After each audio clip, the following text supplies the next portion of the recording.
are back. Welcome to another edition of the Sports War. And we are back. We got the full crew in the house. That is what it's all about. The Yankees, out of any team in the league, are the best equipped to handle a blow like this. I think there is a higher power at play here. He's due law of averages. That dude is the ultimate scrub. It's trash. Yeah. Every person you have in there is fucking trash. Next game, you're going to see a big performance. You can see it in the end of the game, and I'm just totally stoked and excited for this. And we are back. Welcome to another edition of the Sports Port. And once again, it is the Barnes and Tony Show. Anthony, how are you, my friends? Doing great. Beautiful Tuesday here. Starving this morning, but we're going to be fine, dude. We're going to make it to lunch. We're going to make it to lunch. I feel the exact same way. Some days, like we were just discussing, it's just so tough to do this till 12, nothing, rely on the coffee and water. Definitely a struggle. Would you say, though, like most of the days during the week, that's what you're doing as well, or like not laying off till midday, or no? Yeah, for the most part. Sometimes, just, I normally sometimes I have time in the morning to make breakfast. So I'll do that. But if I don't, I don't really make breakfast. I'll just wait till lunchtime. And sometimes like last week I was doing lunch around like 2:00, honestly. I was waiting like that long. Dude. Yeah. And it felt good. It was nice. It honestly, we were talking about a little bit of the fasting before the show started here. It's like, like when you don't eat for a while, I do feel lighter on my feet. Oh, you know what I'm saying? Yeah. And since I've been doing, like we were talking about, just Monday to Thursday, just the protein bar and then the chicken and shrimp with the rice and the broccoli only, or, a salad, whatever, if I had to go out. Definitely feel like never bloated, like not bloated at all. And even when like the weekend where I'm kind of just doing whatever, still feels so much better than I like normally would, even when I'm having whatever I want. Dude, it's pretty crazy because I've noticed like the bloating because of my watch. Like sometimes, like if there's a night of drinking and pizza, like the next morning, it's like a little tighter. And then when I'm like eating healthier, it's like kind of clanking around a little bit. It's crazy, dude. Yeah. No, that definitely happens. Right now though, like if you could have anything, what would it be? I definitely I would hammer breakfast right now. Like we're talking like diner style, like probably omelet with like a side of hash browns, extra crispy, white toast, and then definitely like some type of short stack of pancakes. That sounds completely ridiculous. With OJ and a coffee. Now, I'm trying to think of the right term. Like hash brown patty or like chopped up with potatoes. The omelet. Yeah, I like when they like get the fucking, what is that called? The mandala. And they slice like that, super thin. And then they have it. It's almost like it's so crispy that it's almost like all together. Oh, shredded hash. Yeah, exactly. And it's all fucking super crispy. And you just put a little salt and pepper on it. I like when they mix it with the onions and peppers too. Oh yeah, that's really man. Good. Do you like the patty too, though, or no? Oh, I love the patty. The patty, like I'll go for it. A sandwich, like that's right for the sandwich, dude. It's like ridiculous. There is some people out there like there's opposition against doing the hash brown on the breakfast sandwich, which I just don't understand. I don't know. I think it's totally ridiculous. I mean, it just like makes it better. Yeah, like no doubt. No, it's so good. Like I don't even really get meat on my breakfast sandwiches anymore because like I'll just do hash brown, onions, peppers, and avocado. I mean that's the avocado. I think that's ridiculous. The avocado, but even take off the avocado. Yeah, I mean that's still a really good sandwich. Oh yeah, egg, delicious. Hash brown, onions, of peppers. Of course, even dude, so good. Yeah, 100%. And we do have some comments here. Let's get to those. Yeah, we have a lot of comments here. A lot of sports comments here. Josh B saying, "Let's go, let's go." Josh B early and often says Giants brutal too. Oof, he says. Woo. And then Josh B, rep the company, rep DTV, rep the sports port. Lonnie coming in here with the let's go, gentlemen. We are gentlemen now. Yeah. He says Giants are an absolute shit show. I'm sure he's feeling it more so than some of us. Truly one of the worst games I've seen the G-men play. Well, let's hope the Liberty bring it home for us this year. He says the ladies will lead the way, dude. And then Danny V says, "What's up, boys? Giants not looking too good. When does Caleb Martin watch start?" And he means Caleb Williams. Okay, I thought so. But Caleb Martin, I think, plays in the NBA. Caleb Martin. I was gonna say. I think him and his brother Cody, who played at Nevada, are in the NBA. But yeah, he meant Caleb Williams. Always good to hear from Bernie, who also, got his nickname from Bernie Williams. So kind of a little play on words there, huh? No? Yeah.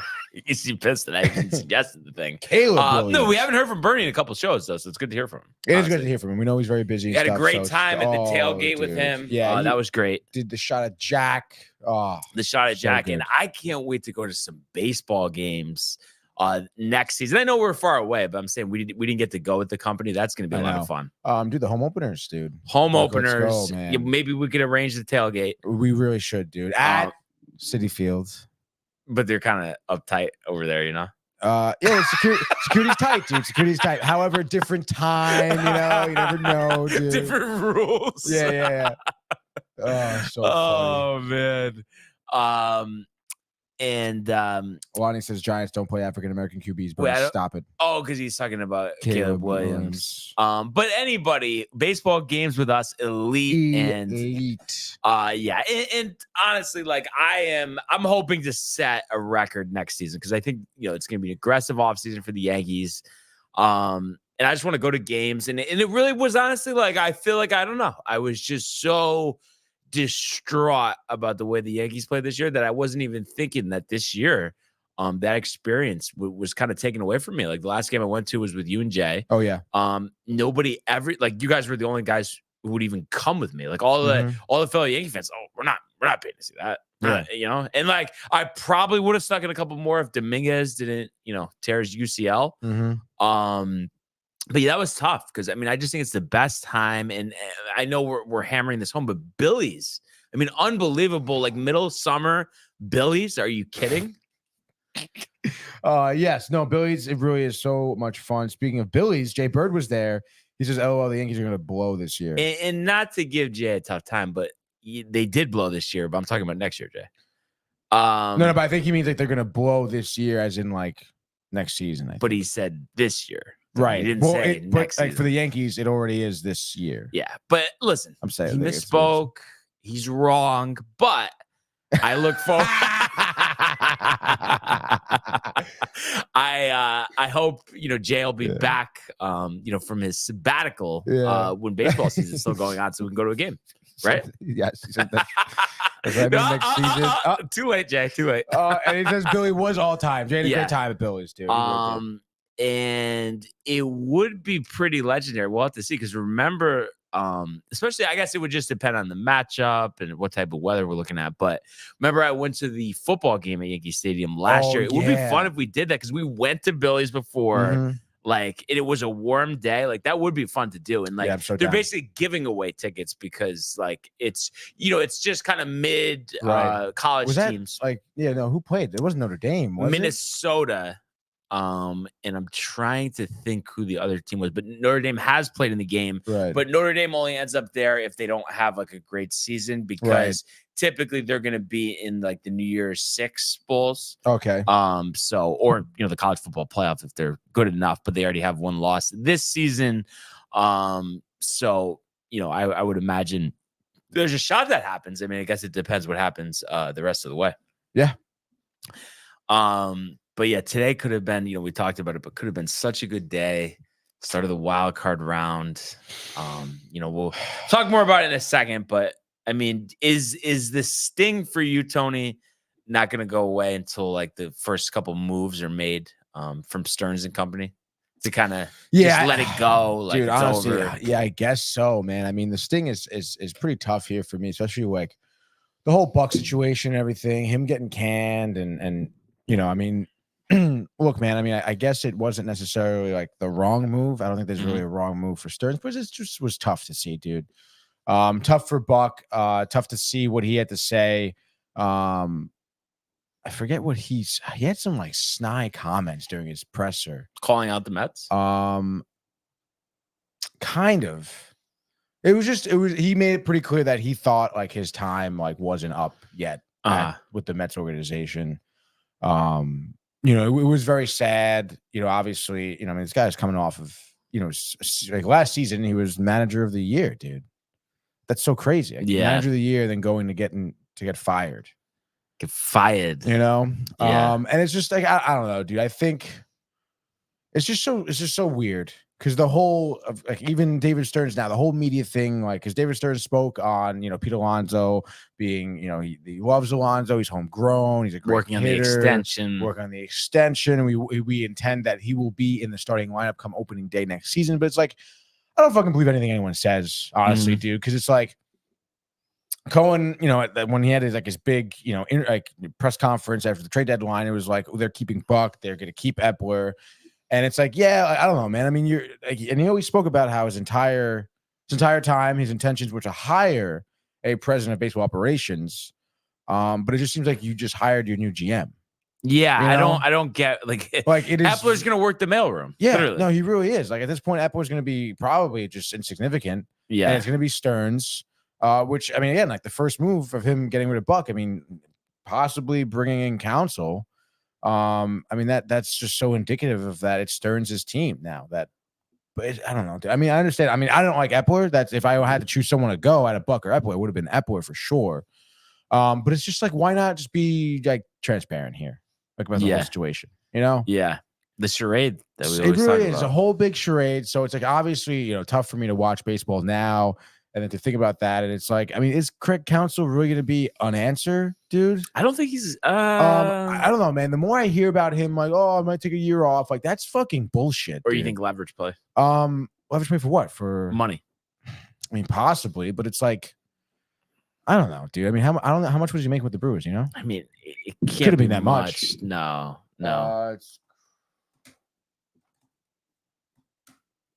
Contract. He signed a probably a contract. He had a 3-year contract extension. What I just want to know his contract, dude.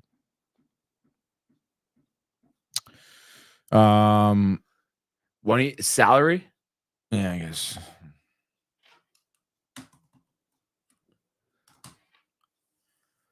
There we go. Sport check. Oh no, but this is showing him as a player. Oh my god! Dude, no way. You gotta. Oh yeah, it's. I can't believe ridiculous. Oh, here we go. 3-year extension with the Brewers. It's sometimes they don't release this stuff. They might not. Oh wow, maybe like they really just don't say. I mean, it's not going to be. There's no way that it was anything crazy. Like not a chance. That's crazy. But I don't know, dude. Especially like yesterday. I think yesterday. I forget who was talking about it. It might have been. I don't think it was. About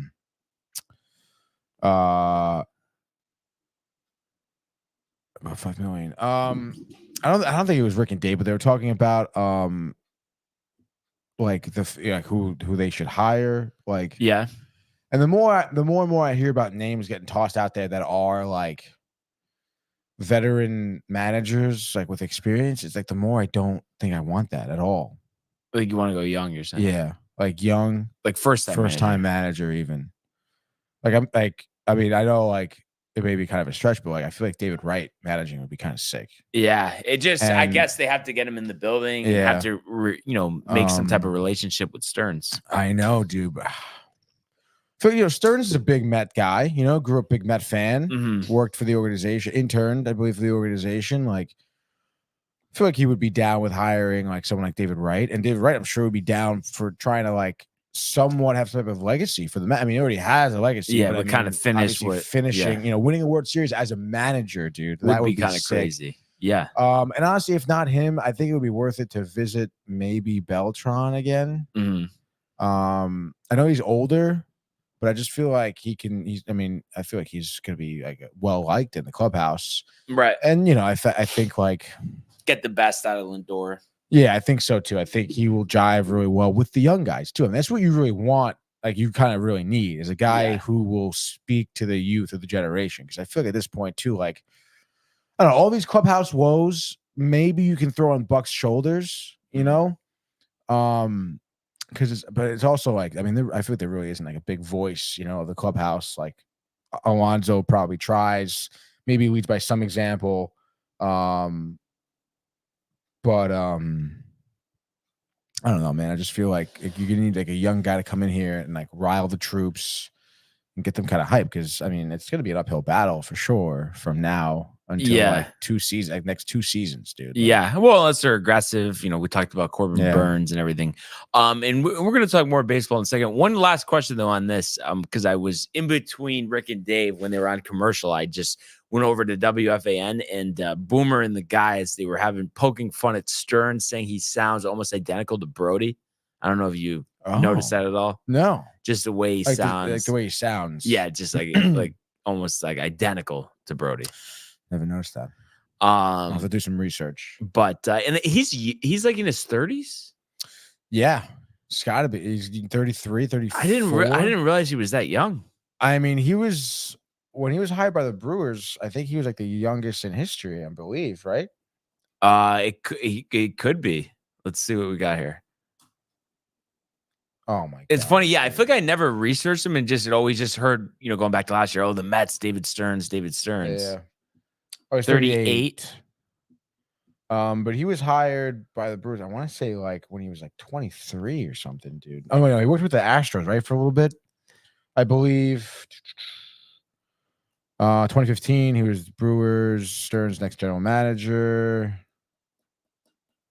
At 30 years of age, became the youngest general manager in MLB. Oh, okay, yeah, and he was the assistant general manager for the Astros. Yeah, Jeff Lunau. Mm-hmm. But yeah, I mean, I think something they had to do. Let's go to the comments. Lonnie calling you out, those switching channels. I mean, I shouldn't have to. I don't really need to hear Michelle Scalisi. Like during the commercial break, I switch right back once they were back. The commercial breaks are usually pretty quick. I'm not a commercials guy. If I can listen to content, over commercials, I'm going to do it. Lonnie doesn't have any type of patience for that. Yeah, obviously. No. Channel. There's no patience for Lindor because he still is sarcastic. He is great, right, Tony? Yeah, man. I mean, having a 30 year, almost hitting 100 RBIs, 98 RBIs, batting 254 at the end of the season. That was a great season. I mean, I'm sure, put those numbers next to most people on the Yankees lineup. I mean, it's night and day. So I don't know. I don't know why you're like, is he great, Tony? Well, I think there's a difference between being above average and being great. And I think the whole thing for him this year, he needs to prove they can have a consistent season. We've seen a lot of ups and downs with the Mets. And especially, you can't be where are you in April and May, and then the team's out of it because you're not producing. And I think that was part of why they didn't start out well this year. No, yeah. I mean, obviously a lot of reasons why, but you can't he played great. It's just unfortunate. Most of it came when the writing was already on the wall. That's the thing that I think is him taking the next step next year. But we'll have to see about that. So a lot to get to, but we're going to actually start with Lonnie's favorite topic, some golf. So the PGA Tour fall season continues on here. The Sanderson Farms Championship played in Jackson, Mississippi. The Country Club of Jackson, a par 72, 7,461 yards. This tournament has been a part of the PGA Tour schedule since 1968.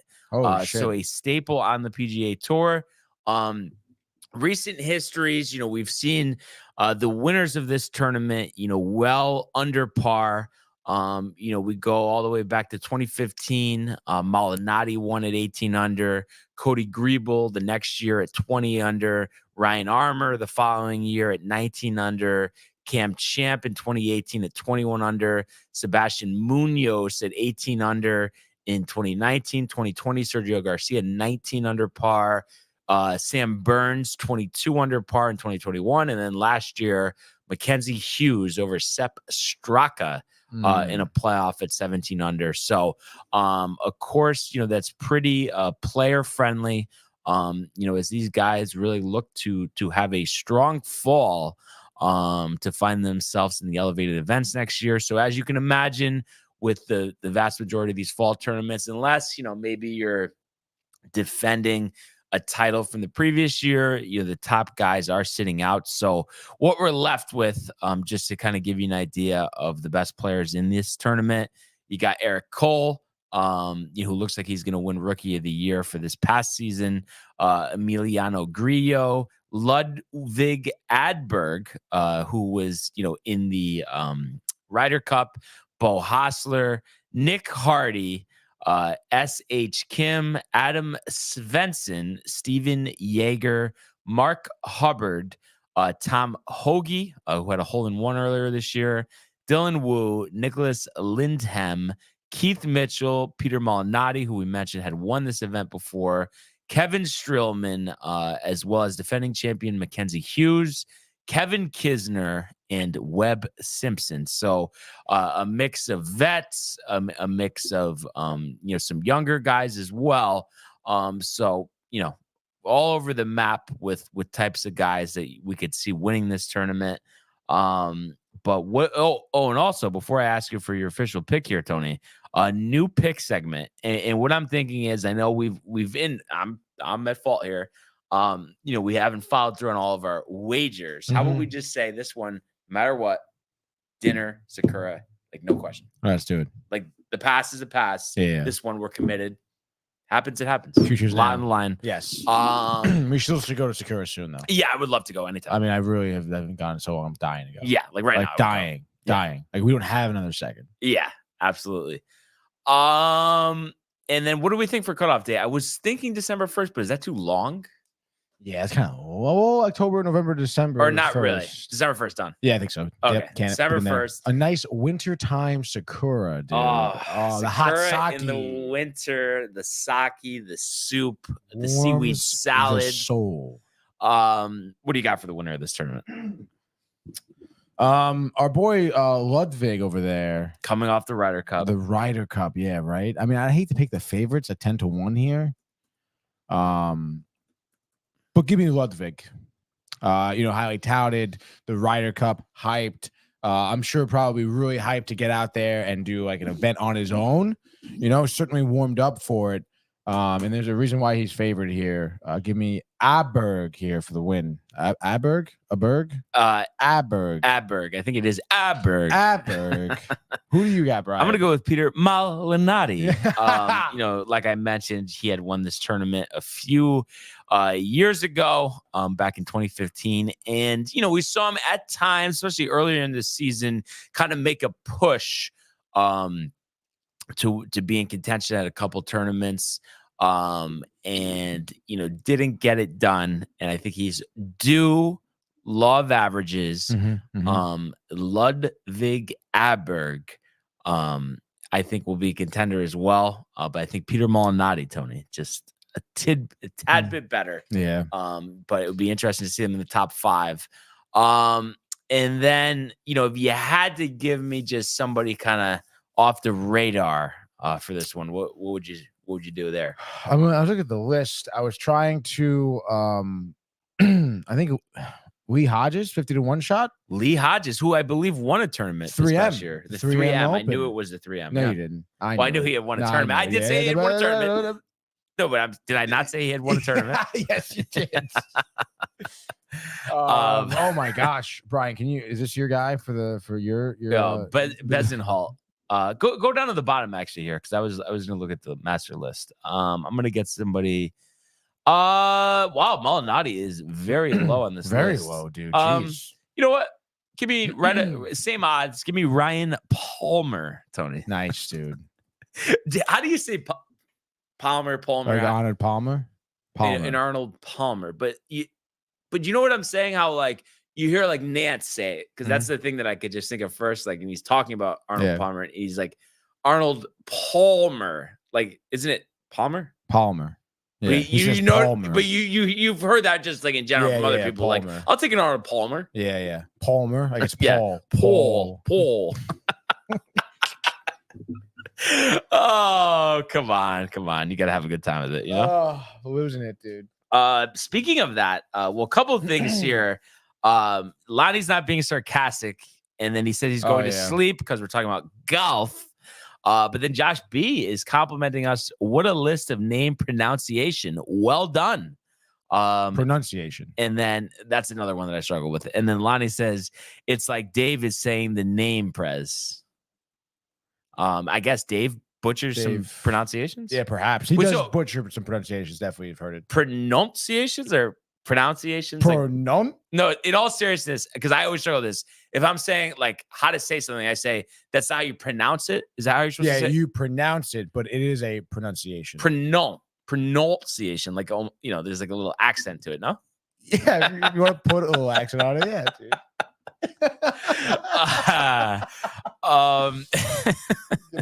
So yeah, coverage will get underway on Thursday. We'll get underway on Thursday, Tony, for the Sanderson Farms Championship. Just to give you an idea, too, fall calendar, what we got coming up. One I'm actually interested to see as well, just because, you know, Vegas, the mountains, they got the Shriners Children's Open next week at TPC Summerlin.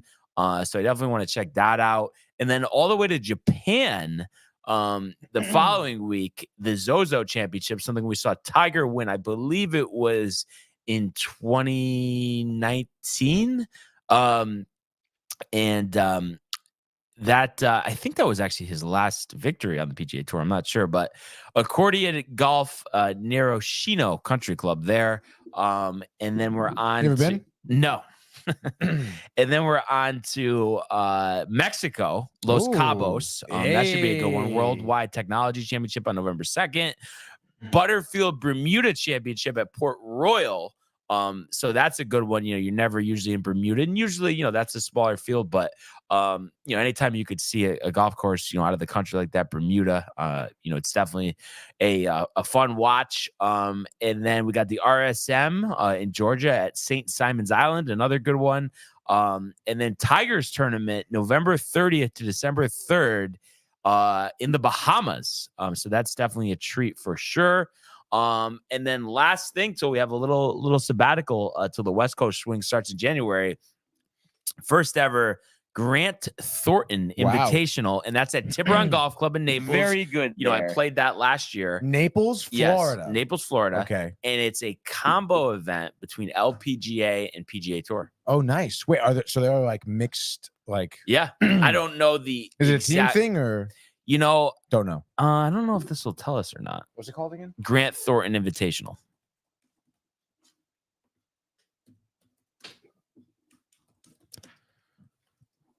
Grant Thornton Invitational. Mixed teams. So yeah. That's awesome, dude. It's 32 golfers, 16 LPGA, and 16 PGA. So yeah, that should be a lot of fun. Gives nothing, by the way. It's PGA.com. Yeah, just because there's never been a tournament. But I'm sure you know, it's a I'm sure they'll do like a because they do that for, I'm trying to think of what turn. There's one tournament on the PGA Tour where it's teams, so I'm sure it's gonna be like the same thing. Okay, so it's Friday, December 8th, opening round, scramble format. Foursomes, alternate shot, and then modified 4-ball format. So the final round, modified 4-ball. So a different format every day. I mean, that's something different, I have to say. Yeah, that's very cool, dude. Should we go to this tournament? Dude, that'd be kind of sick. It's a treat. Look, we can contact the media director. Yeah. Maybe we can go film. Absolutely. I'm going to give Thorn. I had to say. Oh, my Did you almost forget about that? I did. Because it was early on. So early on. Did you clip it or no? To send to Thorn? I'm going to. Dude. And then you're going to ask him about the Grant Thornton for Thorn? Yeah, and then also the Grant Thornton. Are you related? Any relation? Any relation to Thorn? Thornton? You never know, dude. Oh, man. It's a shame, though, Tony. Like, obviously, I enjoy watching. For this, too. I watch. Oh, they have all the. Yeah. Sahith the Gala. Oh, wow, dude. Tony Finau and Kelly Norda. That's awesome. And then her sister, Jessica, going with Ricky Fowler. I was unaware her sister was in the LPGA. Yeah. Brooke Henderson with Corey Connors and Sahith the Canadian Gala with Rose Zhang. Oh, those are the only commits so far. And that's it. Yeah. That's kind of sick, though. It is. It is. So do they play off the same tee box, you think? I would imagine there's a different tee for the ladies. Oh. But yeah, that'll be fun. I was gonna say it's a shame though. I know it's just like it's just how it has to be, and because there's not a lot of them, makes it more special, especially specifically the Masters. We know is above everything else, but we just have to wait so long, Tony, for major championship golf. I mean, it is a little tough. Think about how the Masters is what 6 months out. Really, that long? Yeah. Damn. You still going golfing with Josh? 13th. Yeah. Volleyball game canceled. Not enough players. Yeah. Maybe. Perhaps. I mean, Thorn. He can't just fill in for you one day. Yeah. Thorn. You have to. I'm curious too if he's been to the tournament in the Bahamas. Which tournament is that? I was just talking about it too. That actually annoys me that I'm forgetting about this. It used to be called the Target World Challenge, but it's not called that anymore. This is actually really bothering me. Hero World Challenge? I have to ask him. Yeah, it's the Hero World Challenge in the Bahamas. So I have a feeling because it's actually it's played at the course where Sam Bankman-Fried used to have his penthouse with all of his cronies. Oh shit! Yeah, obviously not anymore. Yeah, because I think he got acquitted, but then there's some other charges. I don't really know. He's probably living it up somewhere. Whatever happened, paying off the politicians. Yeah. What a fucking scam, dude. Yeah, unbelievable. Honestly. Unbelievable. Would you have done that if you were him? Like if you were in his position, you were approached by company scandal, money. You'll be fine afterwards. Doesn't matter. No, you would do it. No, because you're just gonna be thought of as a criminal your whole life. Right. So nobody wants that. No. Association. No, you're not thought of as a criminal, Brian. Well, of course not. No. Come on, dude. Anyway, let's go now to the world of the National Football League. He wants Jefferson, climbs the ladder. Oh my goodness! Justin Jefferson, the catch of his life. Burrow fires, intercepted. Picked off at a pick six. Minka Fitzpatrick, an absolute ball hawk. Niners twist up front and get to Tagovailoa. Bosa again. Mahomes escaping on the move, stops, spins, flips it forward for the touchdown. Stop it. Aaron Jones. Oh, what a tackle. Quincy Williams with a pile driver. All right. So one of those scenarios, Tony. Thorn, Josh B says. But last night, we had a Monday night game, but it wasn't much of a game. As the Giants got absolutely hammered at home against the Seahawks. The outcome of this one, this could get ugly quick. Really, never in question. For a second, it was. I mean, somewhat, but then again, Tony, I mean, you never scored a touchdown. I know there was, we'll have an order of sequence here about this game. Sequential order. Sequential order. I mean, you really think that's the best way to say it? Because I know we're talking about pronunciations today. Pronunciations, yes. No. An order of sequence is fine as well, if that's what you want to say. But really, honestly, it all went downhill. First drive of the game, the Giants, they looked pretty good. Going up against the Seattle defense, which was kind of much maligned. Going into this one, giving up 30 points every game. But they were 2-1. But the Giants, have success with Breida in the run game. 11 plays, 48 yards, but they try to do the quote unquote tush push on 4th and 1, manageable field goal. Graham Gano, we saw him hit, I think from 55 later on in the game. They don't do that. They get stuffed. So, a lot of talk about, this play, it's a cheat code. It shouldn't be allowed.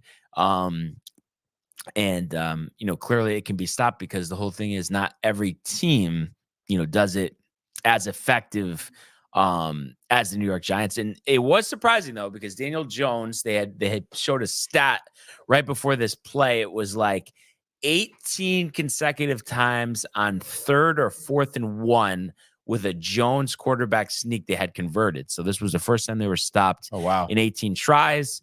So it's tough because that's the trend around the league, 4th and short, to go for it, to push the drive along.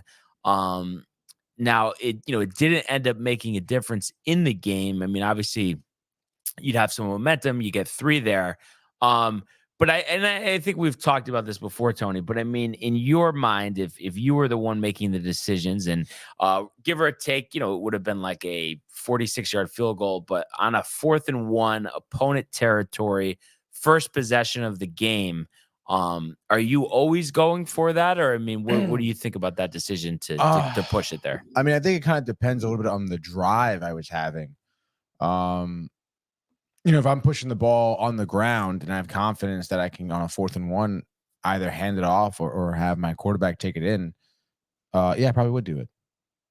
Yeah. Yeah. And like I said, I think it depends on the situation, the matchup. But first possession of the game, you want to get points.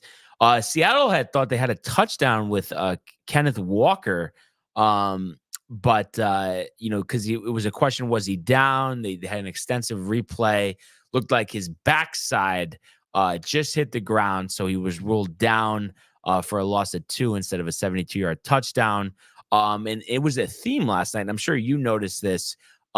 Every single flag was a conference. The officials sorting it out. Oh my god! Really just a poor job there. Terrible job there, as Doggy would say. So Seattle has to go 3 and out. But the star of the show, you think about the difference in the special teams here. The Giants must have had 4 or 5 flags on special teams. How about Michael Dixon, Tony? Has the all-time record for yards per punt, and is averaging over 50 yards per punt this season. He has the all-time record at 47 for a career. Wow. So just what a weapon you can have every time, even if you're pinned back in your 10-yard line, he's booting at 50, 60 yards, depending on rolls. So Pete Carroll loves that. So after that punt, Giants punted back, Seahawks punted back. But unfortunately for the Giants, Daniel Jones, a strip sack by Mario Edwards deep in their territory. So Seattle getting the ball on the 15-yard line, only takes 2 plays. Kenneth Walker with a 1-yard run, and then Geno Smith passes to DK Metcalf, 6-yard touchdown. And I don't know if you remember that play specifically, Tony, but when he threw it, it looked like it was a dangerous pass. It looked like Metcalf wasn't even ready for the ball. And he kind of slightly just put up his hands, and it was so smooth the way he did it. Yeah. I think that's a pure example of why DK Metcalf, one of the best receivers in the game. Giants unable to answer 6 plays, and they end up punting the ball back to the Seahawks, who punted back to them. And then the Giants go on a 12-play, 61-yard drive. Their only points of the game, a 55-yard field goal, from Graham Gano. Geno Smith, the previous drive, has to leave the game, gets banged up, and you saw him. He ended up getting a 15-yard penalty later in the game because he had a hit out of bounds on a pass where he threw it, hit off the defensive lineman. He caught it, tried to run to the outside, and then was tripped up with his knee. So Drew Lock came into the game, making his Seattle Seahawks debut, came over in the Russell Wilson deal. Had a pretty productive career at Mizzou, started some game for the Broncos, didn't work out. So he comes into the game and does some damage with his legs, an 11-yard run, finds DK Metcalf for 12 yards, and then hits Noah Fant, his former Denver Bronco teammate, 52 yards for a touchdown. They review it, though. Down at the 1, Kenneth Walker punches it in to get the score, 14-3. Giants get the ball, do nothing with it. And that was the halftime score, 14-3.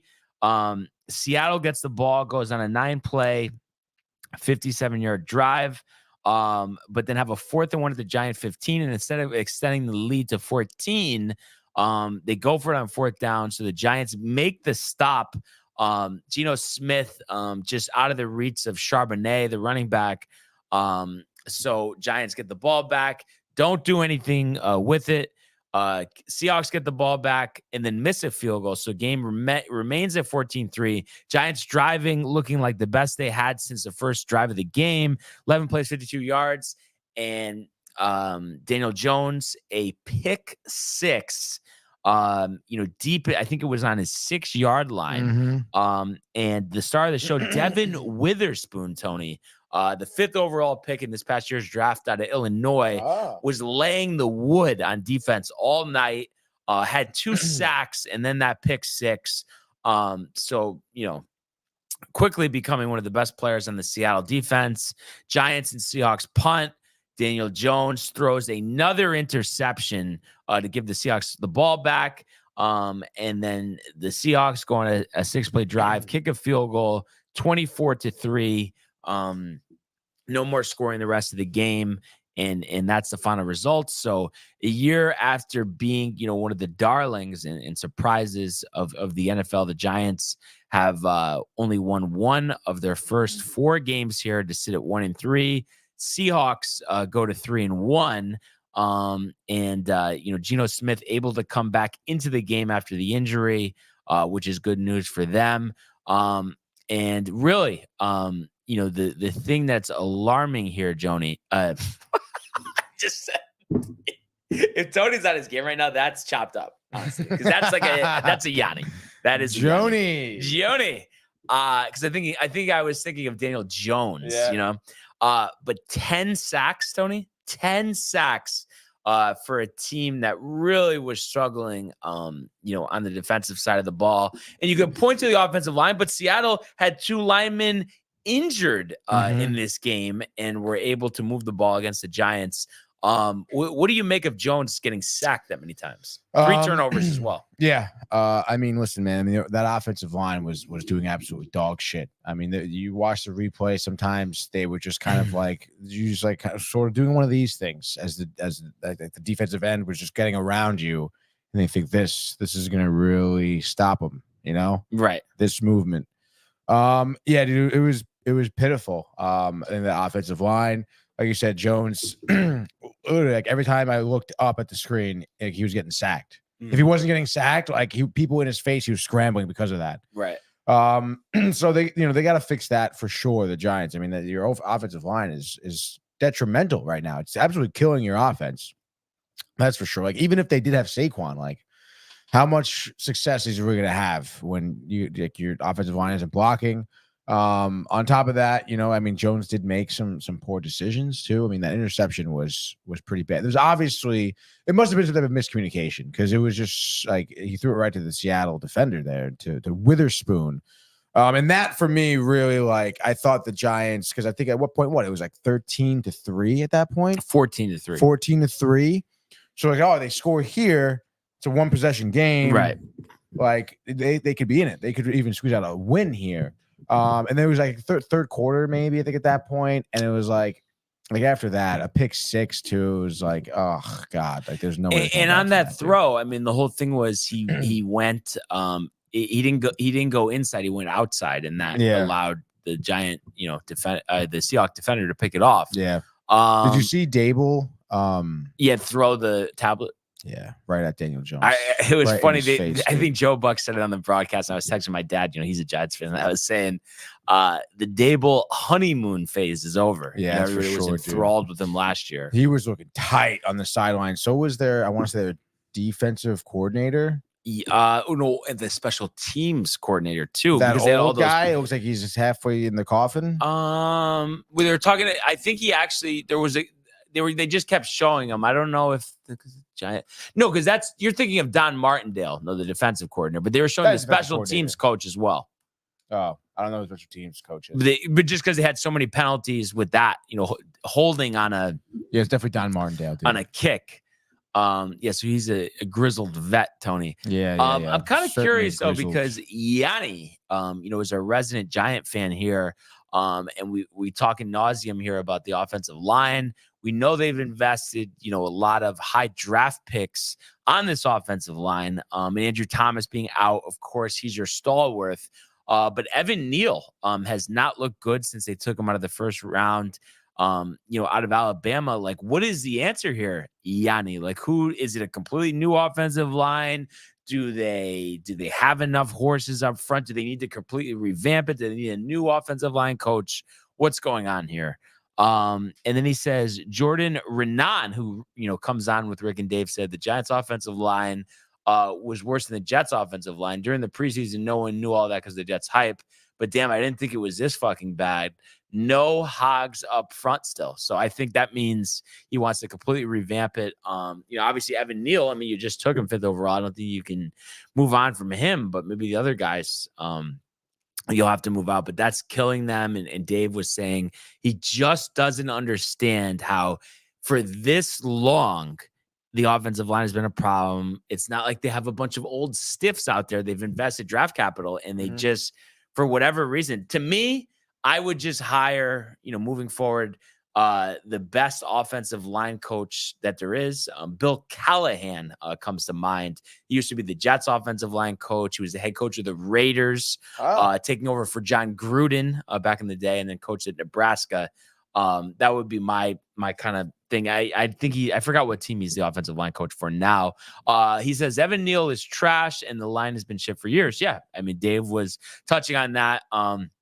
How about how the Seahawks had 4 different players with multiple sacks?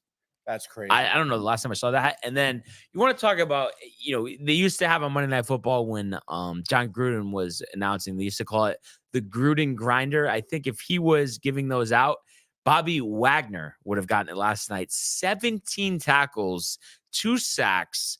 And he's 33 years old, was a career Seahawk, part of the Legion of Boom, went to the Rams last season and then has returned to the team this year, playing at an extremely high level for that age, playing a linebacker, a position that's physically demanding. And then Devin Witherspoon too, the pick 6, the 2 sacks, laying hits like he's a safety at the cornerback position. He was on fire. Dude. This could really be a turning point in the Seattle Seahawks season. Hopefully Geno's okay. And I know they did struggle on the offensive side out in the second half, but there's just so much talent with Lockett, with Metcalf, Kenneth Walker as well.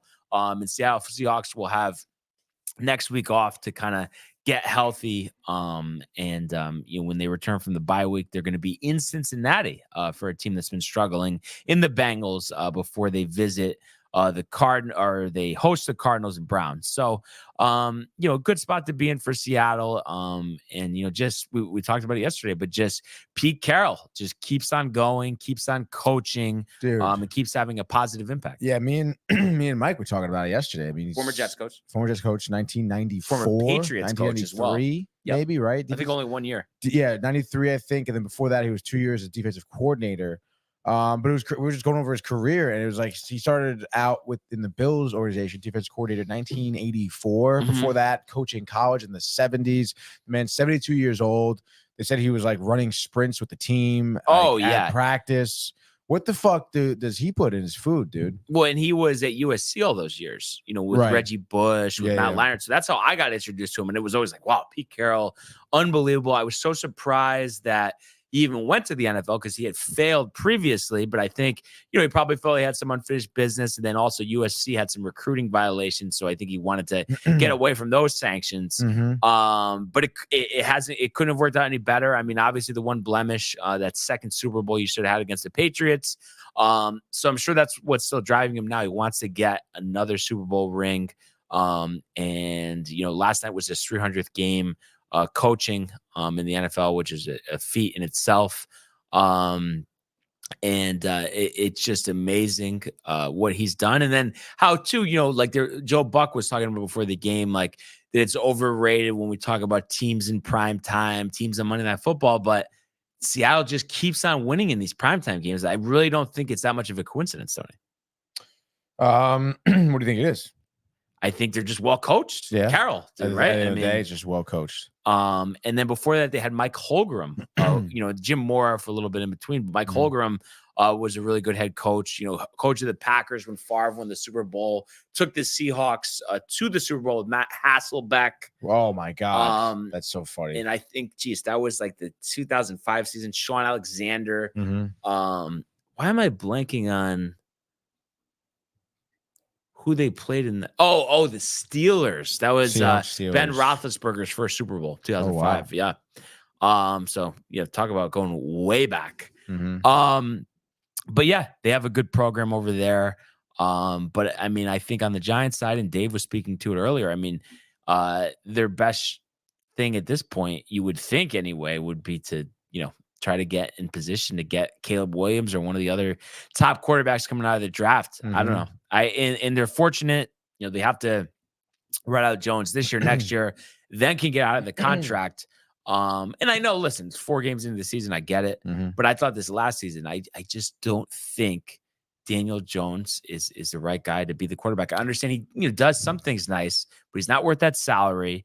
And he especially is not supposed to be the quarterback on a team that has so many deficiencies. Yeah, that's for sure. I mean, he definitely, again, like it is. I mean, he's in a tough position, that's for sure. But I think one thing a lot of people can agree on is that he is not worth that much money, right? He gets paid more than Mahomes. Honestly, Tony, I owed you that one since you're always pulling up the stuff on ESPN.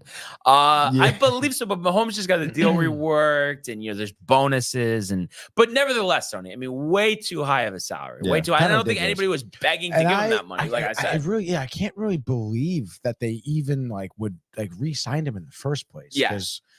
15 touchdowns. He was drafted with a different different organization, basically, like a different figureheads of the Giants, and they decided to still keep him around. So I don't know, man. I think it's another New York team that has so many things that are going wrong and they need to be fixed. So yeah, I don't know, but I have to say it's going to be interesting to see the state of both teams. When they have their matchup between the Jets and the Giants. Yeah, that's for sure. Jets won the last one. Giants, I think, historically have had their number, but I feel like the Jets have it in the bag. I don't know, dude. I mean, this is a big week, and obviously we'll elaborate more on Friday, but this is it for the I've already as just ruled it out with Zach and company here. But this is the week. You can't. There's no steps back this week. This is your the last chance should have been the Patriots game, but this is literally the last chance. You can't lose to the Broncos. You can't. There's it has to be a blowout. Oh, but it's not Zach. It's not Zach. No, go win the game. It doesn't matter. Do you think it's gonna be a tight one? No. Really? You really think that though? I mean, have you seen Wilson's stats this year though? Yeah, I know they are good. Yeah. I mean, I know the defense. Jets defense, dude. The Jets defense will stop him. It's going to be 28-14, something like that. 28-10.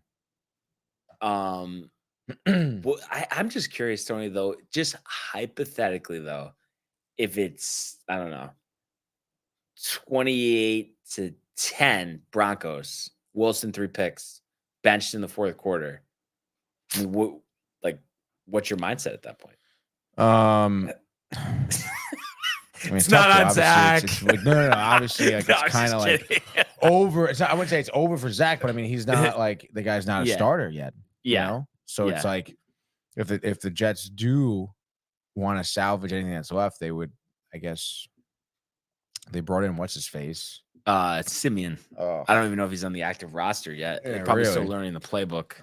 So I mean, I don't know. I guess you would have to start him. I mean, that's why you got him, I guess, right? Yeah. But again, if Zach Wilson doesn't work out, there is no chance in the season. I don't care who you bring in. No. I mean, it's over. Oh yeah. I mean, I think already. I mean, come on, it's a tough AFC to get a wild card spot. I don't know. But it will be interesting. And I just think Denver's a tough place to play because of the altitude, though. And I know their defense hasn't looked good. But I just think road games are tough in the NFL. You have to step up. You have to go outside your comfort level. I believe Denver 2-point favorites here. Yeah. Total 43.5. Watch out for Marvin Mims, Tony. He's been all over the field, special teams, returning kicks. I think he had a kickoff return for a touchdown. So, that'll be interesting. But yeah, you look at the numbers, Wilson. I mean, it really seems like Peyton's fixed him. I mean, those are really strong numbers compared. I mean, he only threw 16 touchdowns all season last year, Tony. He already has crazy. 9. Yeah, which is kind of ridiculous. 2 interceptions. Just saying. But no, I mean, no doubt he's doing better than last year. You can't even argue that. But I'm just trying to look at 8 sacks total as a team here. Where's like when they give you like the team stats next to it? Is that what you're looking for? Yeah, team set. Where do you see teams? Oh, right here, team. Bang. Yeah, like average points given up, scoring, rushing, offense, returns, kicking, penalties. Where there's no like, total points given up. Am I shot here? Points per game. Oh, opponents 37.5.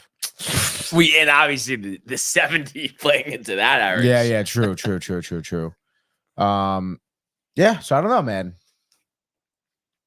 Yeah, we'll have to see. What happens. So think about that. And we will have the start of week 5 coming up in a couple days. It looks like Matt Ryan has taken a break from the CBS booth and is joining us here. Perhaps. And Matthew. I didn't know he went by Matthew. Simeon. Matthew Ryan. Not sure who Matthew Ryan is. It's interesting to make the call for Simeon. I mean, obviously, I'm making that call, but I guess, just based on last week, you'd have to just look at it one more time with Zach.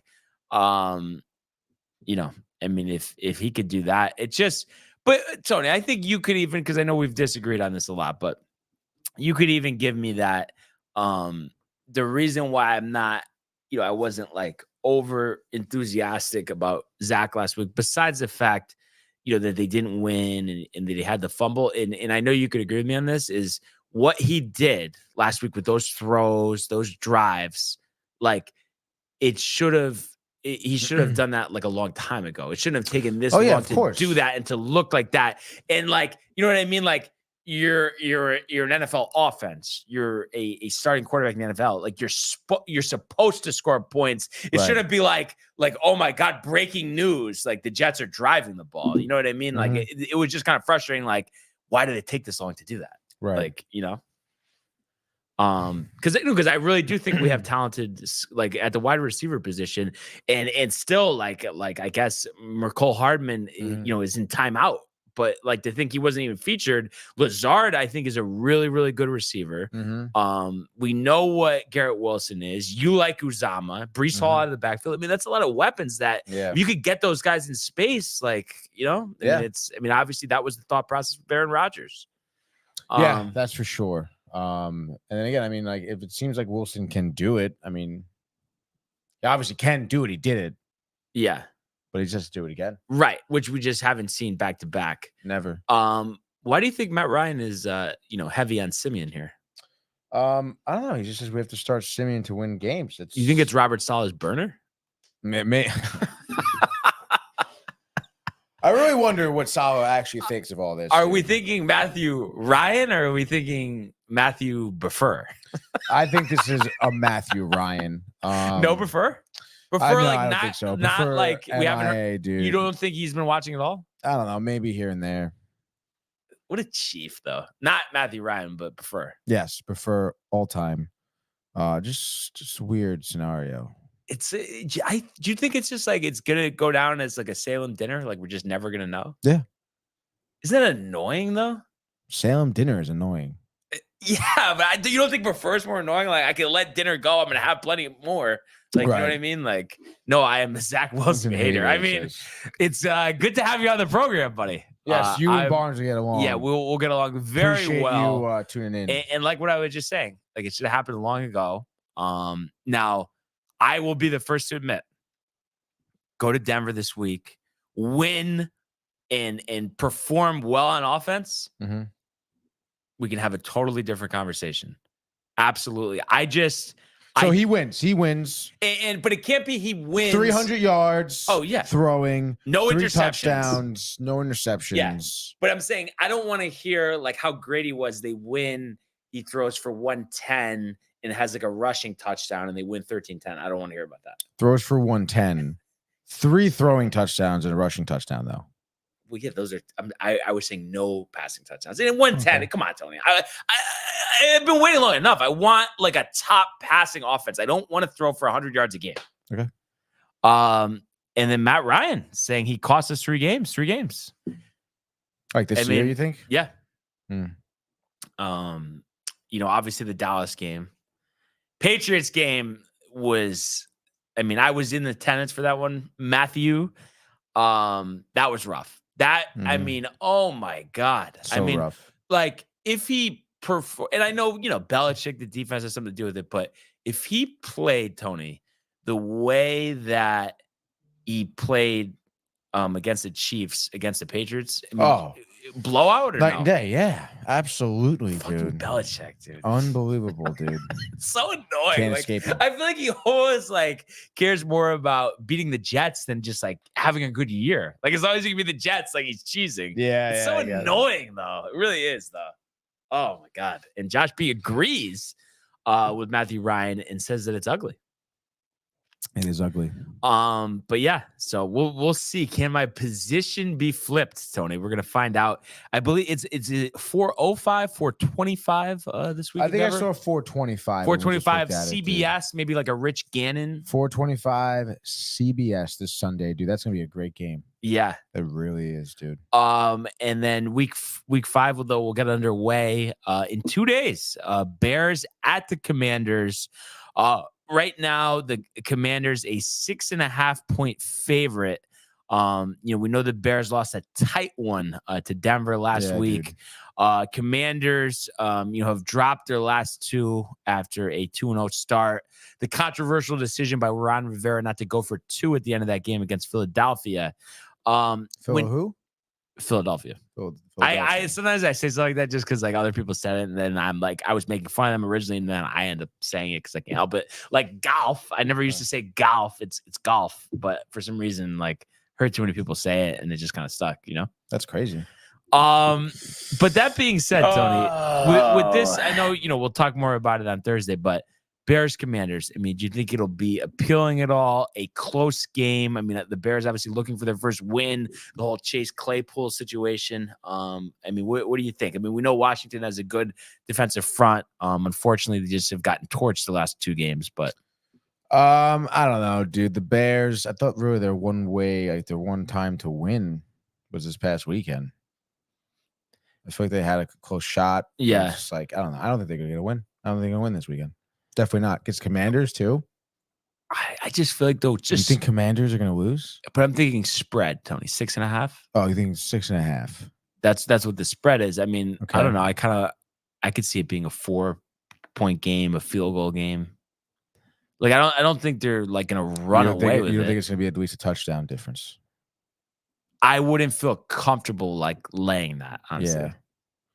And the odds are probably terrible. I mean, I guess I would feel okay with a Commanders money line, Mm-hmm.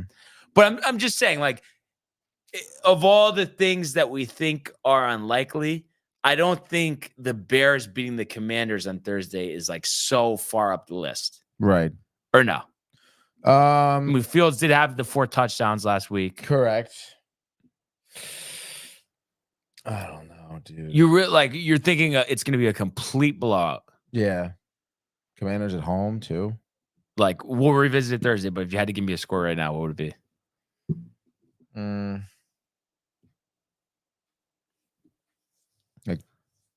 don't know. 27-10, 27-14 maybe.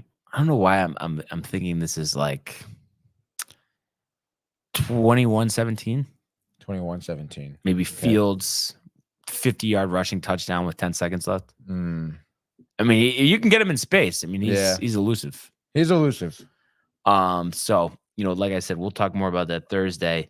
And just to kind of finish off this football conversation, a couple more comments here. Oh, yes, we do have a few. Matt Ryan, comments. early and often. Great to have him honestly, with us today. Matt Ryan, having a great time today. He says, sorry, but I was not impressed on Sunday. That fumble should cost him his job. No, stop it. Honestly, is this a Brian Barnaby burner account? Are you over there typing away at these? No, comments, the one dude? thing that I'll say, Tony, is you're a quarterback. You're regularly taking snaps. Patty Mahomes. Stop. There's no. What do you mean stop? Did he not fumble a snap? Please, I want you to show me though video of the Chiefs losing a game because Patrick Mahomes fumbled the snap. It hasn't happened. So that's all I'm going to say there. I mean, you know what, dude? If the Jets won that game, they would be talking about that. But But they didn't. What a coincidence, like we talked about. They didn't. No, but come on. Take Mahomes out of it, Tony. What? There's no excuse to fumble a snap as a quarterback. Unless it's really way over your head. Really. It wasn't the greatest snap. But it was manageable. But it was manageable. Okay. Yeah. Continue on. Unlike fucking who's the fucking tight end? For Conklin. He sucks, dude. Yeah. Manageable. And then Josh B says, I felt this way about Sanchez, and he's worse than Mark. No, Mark Sanchez, I think the Jets would be 3-1 right now with Mark Sanchez as quarterback. Stop it. That's ridiculous. Worse than Sanchez that has more talent. Make it make sense. Stop it. Mark Sanchez, stop it. You're talking about stop 2 it. AFC championship games. I don't give a fuck. He sucked, dude. He was horrible. But statistically, he wasn't this bad. No, that's true. But again, I think Zach Wilson lasts longer in the league than he does. That's for sure. It's all about lasting longer. It's is it, dude? Matt Ryan says at Josh B company Prez, he should be benched after the fumble. Josh B says he should have been benched before the fumble. Absolutely. And Josh B says, I agree with you, especially the Thursdays games. They get weird sometimes. There we go. He knows. At Josh B, the company Prez. Awful, says Matthew Ryan. Fumble should have cost him his job. Can we just cut Zach Wilson? And then Josh B saying, I hated Sanchez the same. It's a very good conversation. I know. Are they both Josh? Who knows, dude? No. Everybody's just sick of it. At the end of the day, it's such being a Jets fan. We talked about this yesterday. I mean, there's no patience. You don't want to go through it anymore. And like I said, I want to be optimistic. I want to see Zach light it up in Denver, Tony. But I have to say, I don't think this is a spoiler. When we're talking picks, predictions, I don't think I could take the Jets, honestly. This weekend? No. Are you out of your mind? Because I feel like, though, Tony, you're just looking at it from a sense. You're thinking of Wilson, and we just went over the numbers. He's had a great year this year. You're thinking of the Denver defense, but I feel like you're overlooking the fact of going on the road in Denver. Look at the history of the Jets playing in Denver. It's not good. And then you have Zach Wilson, a quarterback, with a defense that's much maligned in Denver. We saw Seattle step up against the Giants. I have to say I could see something similar happening. Yeah, I guess so, dude. I can't really see it. Come on. I feel like the Commanders probably the easiest team they've faced, certainly. But still, Denver, we mentioned that. Obviously Russ had a great game, I suppose. And they tried to hang with them, but they couldn't. But the Commanders, coming off of what they almost beat the Eagles, obviously got torched by the Bills 2 weeks ago, but then they put up 35 points against Denver, so they're able to put up points, dude. If they find ways to put up points, no? Yeah, I don't know. I just think there's just not that much separation between these teams. No, there isn't. I still think it's just going to be shitty. And then closing this out, Matt Ryan, no, I'm a real Jets fan. We have Rodgers now to a little kid who's selfish and predicting a 1-5 start thanks to Zach. I think Matt Ryan is wrong here. Dude, I think they get the dub against Denver. I think it's so – come on, dude. I'm not done yet, Brian. Come on. I think it's kind of ridiculous to really be it's not too far-fetched to think Zach Wilson come out against Denver and play well. Not to mention, I don't know, I feel like last week, your defense was actually playing really well against one of the best offenses of the league, dude. Yeah. How do you not expect your defense to come out against Denver and hold them to 10 points?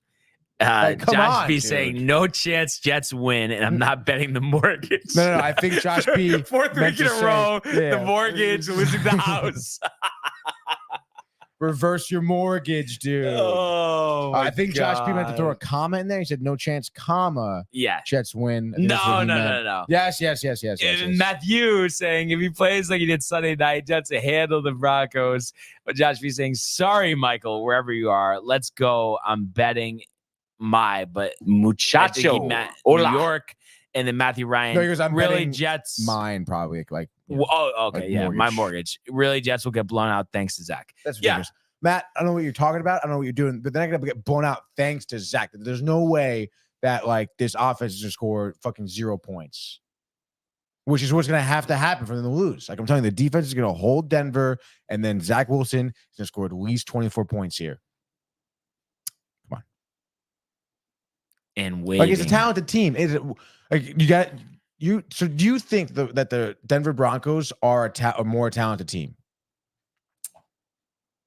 I guess their defense is not better.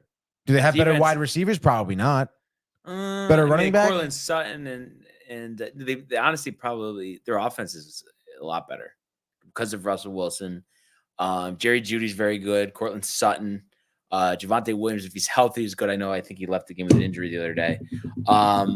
But Tony, I think the whole thing is, and I was just kind of speaking to this, but it's like as Jets fans, like there's no more time to wait. Like, you know what I mean? Like, oh, last game was. What do you mean? Like, no more time to wait? Like, your starting quarterback is injured. Win. Like, it's not. There's.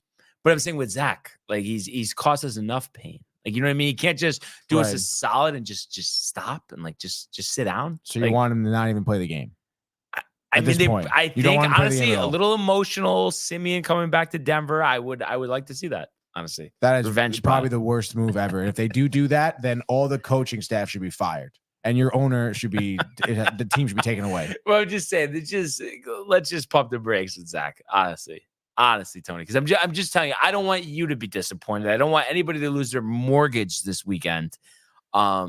Just the confidence in I'm Zach. expecting a Jets win, dude. Like I am very much like 80% chance here that Jets. And then also, you know, like, you talk about the defense shutting them down. I mean, Sean Payton, one of the best offensive innovators in the game. He's making a total jackass of himself so far this season. So he's scoring though, and I think he'll be able to score against us. You're acting like they're gonna hold him to 10 points. It's not gonna happen.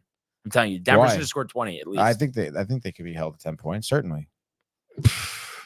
I guess we'll have to find out, huh? Yeah. I think they only scored 10 when they played the Chiefs. I think, right? 2 weeks ago. I don't think they've played the Chiefs yet. No. And they could have. I could be wrong. Maybe I was just remembering what I saw for the Bears. Maybe. Let's see, dude. Maybe they have not. Oh, dude, come on. Game 1 held to 16 points against Las Vegas. Lost to Washington, and then the 20 points to Miami.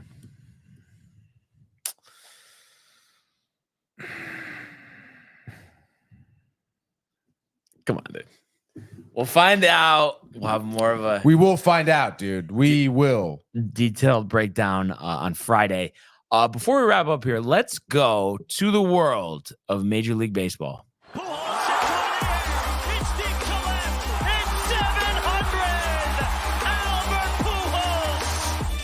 What a play! Stop it, Yep. And Alonso cracks one of the Mets win the ball game. Out of sight. And it works at 100 miles an hour. 14 strikeout. Too deep to left field. There it goes. See ya. And a couple more here. Josh B saying 80% ? And then Matt Ryan, Tony, you think Zach will win this game? We only scored 18 points. We need over 23 points to win. Matthew saying Barnes, I hope he can throw over 350 and 3 touchdowns. So you got some positivity. And it's just like, I wouldn't expect that to happen because it's never happened to him before. This is his 3rd year in the league. And then Josh B says, look, I hope we're all wrong and Zach becomes the best quarterback to walk the earth, but I don't even see him being serviceable again. I hope I'm wrong. And that's where I am. And I'm just tired of wasting my time in effort and emotions on Zach Wilson, counting on him to do anything. I just can't do it anymore. Yeah, but that's your only thing to do for this season as a Jet fan. Like, you have nothing else. There isn't going to be anything else. But it's just one of those things, Tony. Like I said, when I just had that feeling like Seattle was just going to pummel the Giants last night, I know that it's over. Like, I just want to like get a guy that I know will be our quarterback for the next 15 years and that isn't going to struggle to pass. Like, you're not going to get a guy. That's not going to happen soon. It's not going to happen this season. Not this season, but I'm just saying like next season. So like Zach's not even going to be on the team next year. So why even like waste our time playing him? I mean, I guess like what you think you could trade him? I mean, what are you going to get, a 7th round pick? I guarantee you, like Rodgers comes back, he's still gonna be like, yeah, I want to help out Zach. Like I guarantee you that part really annoys me with Rodgers. Like if he, I guess if he plays better, like sure, but I just hate that. Like come on, Aaron. Like you fucked us with the Achilles, and then you're making us keep Zach Wilson as our backup. Also, what does it mean they scored 18 points? What Matt Ryan said they scored 18 points. Maybe averaging 18 points. Oh, maybe. Simeon Tony ZW is trash. Cut him. I think Matt Ryan. He's calling you Tony. Like, well, that is my name. I mean, I don't know what else he would call me. You know, Anthony. It's possible. But still, I don't know, dude. Again, like on average, so far this season, 37 points. Then Broncos just give up. I know again, Miami 7 points, but whatever. Still, averages out. Like they give up a lot of points per game, and it's not like they've played like phenomenal teams. They lost to Vegas in week 1. That's fucking disgusting. But I guess what I would say to that is, so they held Vegas to 16, and I mean, especially Garoppolo was playing at that point. So I think the Raiders have a lot better offense than us. Just Garoppolo sucks, dude. Not compared to Zach, he doesn't suck. It's under the offense. And they have Devontae Adams. Score, like didn't they score 20 points? I guess the safety, technically. You want to see the offense. Yeah, well, all right. And you think that's Zach Wilson's fault? I mean, again, so a lot of drop passes from Jets receivers, dude. A lot. Could have hit Wilson, could have hit Conklin, didn't make the throw. Could have not fumbled the snap. Literally hit them. Okay, they dropped it. Throws, doesn't. Of course, is that going to be a perfect throw every time? That's why you're a good receiver. Well, yeah, Conklin isn't a good receiver. Okay, so what do you say? Like any other tight end could make that catch? Honestly, Matt Ryan, we need to have him in studio. Zach Wilson's fault, dude. Zach Wilson's fault. It's not, dude. Honestly, I can't wait for Zach Wilson to have a fucking game and get to come here. I can tell Matt Ryan, wherever you are, just give you the finger, real nice, dude. And then you have to say Zach Wilson's the reason why they won this game. Losses on Zach. It's like he wants to get you tight, honestly. Because it's just ridiculous, dude. It really is that people like I don't know. He played so well against the Chiefs, and you can't say he lost you that game. That's ridiculous. Because people just they see the fumble on Twitter. It's probably all this guy has seen. I don't know who the fuck this kid is. I mean, because we could go on forever with this, but last thing on that, it's like, but how do you just not like to simplify things? Just think, okay, they were driving, they were down 3 points, and if they don't turn the ball over, score, take the lead, how is that not his fault? He's the one that dropped the ball. I mean, what are we missing? I mean, if the defense didn't give up 2 3rd and 22-yard plays, they also probably could get the ball back, could have scored again. I mean, what are we doing here, Brian? It was a 3-point game. Like, it's not like they got blown out and it was so obvious that Zach couldn't score or whatever. Like, gotta have ball security. 3 points. Oh, if their field goal kicker, made that field goal before halftime, it would have been a tie game, forced overtime. Maybe we would have won. You know what I'm saying? Like, you can do the if game the whole time, dude. But look at the stat sheet. Zach Wilson had a great game. You watch that game, and he put like he never has before. Like literally his best game of his entire career against the best team in the NFL, arguably. And then Matt says Simeon sucks ass, but Josh B says it's ugly watching him play. He said it himself. It was his fault, Tony. Of course he's gonna say that, dude. I mean, he flubbed in a big moment of the game. What he says at the podium, Tony. No, yeah, I would rather him come up to the podium and say, "Hey, yeah, dude. If our defense didn't give up so many runs, yeah, that's what he should do. He should turn up. You should put the rest of his team under the bus. All right, honestly, you should throw his entire team baseball under the bus, dude." Like, yeah, that's what Zach Wilson should do in the post-game conference. I want to hear him say that. Yeah, dude, I thought I played a great game, but it was the rest of the team that really lost us the game. Like, yeah, that's what he said last year against the Patriots. It is, and now he's taking accountability. So don't you think it's a good step in the right direction? He could have made better throws. Come on, Tony. I watch it. He's trash. Matt Ryan, you like all capital letters, huh? That's the first time he's accepted blame. Josh B, 3 years in. 3 years in to accept blame and have a good game. Not a good sign. That's it. That's not the conversation. He's doing football. He's more football on Thursday. He's fucking accountable. More football on Thursday. Fucking Zach Wilson says fuck Brian on the broadcast, dude. On Thursday. They play on Sunday, Brian. Right, but there's a Thursday night football game. So yeah, we got the wild card series starting today. New pick segment, 4 games. Let's just get through this as tough as it is, Tony. We got Rangers, Rays, Blue Jays, Twins, Diamondbacks, Brewers, Marlins, Phillies, all the latter teams hosting these games, best of 3. And then we'll have our brackets set for the division series. Like we said, it's just tough, but just trying to get through it here. Give me a pick here. What do we got?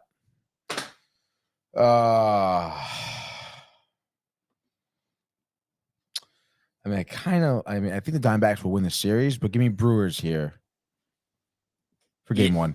Okay. So yeah, your guy, Corbin Burns. Let's go. All right. So let's see. For me, I am going to go with the Blue Jays. I think Gausman will mow down the Twins. Yeah. Twins don't even belong in the playoffs. Yankees should be in the playoffs. Lopez, though. Inconsistent at times. High strikeout numbers, but give Blue me the Blue Jays. Lost their last 2 games, the last 3 games. Gausman. Okay. Look at the numbers. Okay. Number two. What do you got?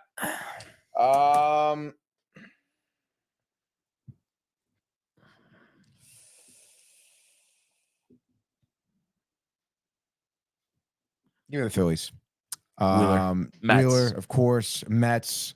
Luzardo, give up a lot of walks. I feel like the Phillies will get runners in scoring position, bring them in. Wheeler can give you 7 innings. Easy, I think. I think game 1, I don't know. I'll say maybe 4-1, 4-2. Interesting game to start off the wildcard series. 3:00 ABC. You got the Rangers and the Rays. Battle of the managers, Tony, and Bruce Bochy, Kevin Cash. I think the Rangers are hungry, though. Jordan Montgomery, the former Yankee. Let's see the Rangers go on a run here. Why not? Wow. The Rays, I'm tired of them. Oh, they're so good, but then they don't do anything in the playoffs. So they're taking 2 dogs today, dude. Yeah, 2 dogs. Let's go. Dogs are barking, Tony. I don't know, man. We'll see. We'll see what happens. And you think you're gonna catch any of these today or no? The 3:00 game, probably not. The 4:30 game, probably not. Probably tonight. I'll be at home, like packing shit up and stuff. Phillies game. Luzardo, Wheeler, good pitching matchup. A lot of strikeouts. Definitely, dude. Yes. Pretty hyped up. I want to see Corbin Burns, and I'm going to be imagining him in that uniform for next year. Yeah. So that's something to look forward to. Couple comments to finish up here. Is Matt Ryan commenting? No, he looks like he took a sabbatical. Oh, that's good, dude. Probably scared. Fucking scared, dude. Josh B says, damn, Matty G with the super duper scud. Wow. Because Matthew said, where's Lonnie? He's still crying in bed about his Giants. That is pretty fucking funny. Josh B says, no, Brian, the Yankees should not be in the playoffs. Yeah, but you know what I'm saying, Josh? Didn't earn it. I heard you mumble that. They would sweep the Twins. So I feel like we would kick their ass, So it's a shame we won't get to see that. And we'll get to see the Blue Jays, who were chirping all year, take that honor. Honor? Yeah, kicking the Twins' ass. I mean, that's usually the Yankees' job. Yeah. But that being said, what a great show today. Appreciate everybody tuning in, continuing to comment, like, and subscribe. All of the archives on the YouTube page, Tony, Michael, Renee, and Jay in costume. The merch at downtimetv.com. We want everybody to enjoy the day, enjoy the games, and we will see you mañana. No bad. Hey guys, Tony here from Downtime TV checking in. I want to thank all our fans out there who's been liking, subscribing, sharing our content. You guys are the best. You guys are our bloodline. You make us love what we do. Thanks again.